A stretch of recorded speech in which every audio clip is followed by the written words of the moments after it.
For years, Garmin has treated the Fenix line like a slow-cooked meal rather than a fast food release. And that pattern is exactly why the rumors circulating about the Fenix 9 Pro are generating so much noise right now. Unlike phone makers who push out a new flagship every 12 months almost like clockwork, Garmin tends to let a generation breathe for 2 to 3 years before replacing it, refining sensors, materials, and software in the background while competitors chase headlines. That patience is part of the brand's identity, and it is also why so many outdoor athletes, search and rescue professionals, and long-distance hikers trust the Fenix name over flashier smartwatch alternatives. If the current wave of leaks holds up, the Fenix 9 Pro will not just be an incremental refresh. It could be one of the biggest generational leaps the series has ever taken, touching everything from the display technology under the glass to the chip powering the maps, the sensors reading your body, and even the way the lineup itself is structured. The timing lines up with Garmin's historical release cadence. Given that the most recent major Fenix generation launched a couple of years prior, industry watchers are pointing to a launch window near the end of 2026. That is not a coincidence. A watch built to survive sub-zero mountain summits, scorching desert crossings, and multi-day expeditions off the grid needs a testing cycle that a typical consumer gadget simply does not require. Garmin has built its reputation on reliability in places where a dead battery or a frozen screen is not just inconvenient, it can be dangerous. So every rumored spec needs to be filtered through that lens. This is not a lifestyle accessory, it is survival gear that happens to tell time. The most talked about leak by far centers on the display. Reports suggest the top-tier models will introduce microLED panels, a technology that has been circling the wearable industry for years as the presumed heir to OLED. MicroLED promises exceptional peak brightness, rich contrast, and strong energy efficiency, three qualities that matter enormously for a watch meant to be read clearly on an open ridge line at high noon or checked quickly with a single glance while adjusting trekking poles.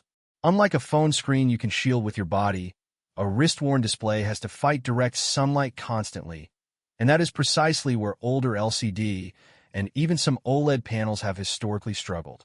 MicroLED's ability to deliver true blacks alongside blinding highlights, all while sipping less power than you would expect, makes it an attractive fit for exactly this kind of use case. The catch is that packing microLED technology into a case small enough to sit comfortably on a wrist introduces serious engineering headaches around heat dissipation and power draw. Garmin appears to be handling that challenge by refusing to force every customer into the same trade-off.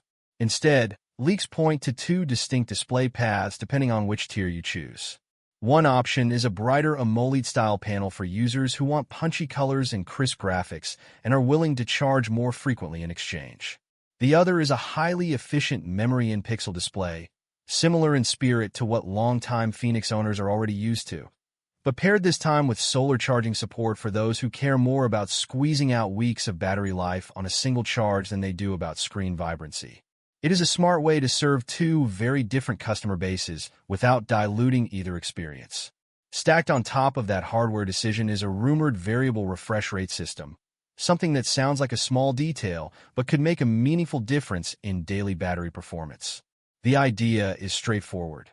When you glance at a static watch face, the screen can drop its refresh rate down to conserve power, then instantly ramp back up the moment you start scrolling through a topographic map or flipping between live workout metrics.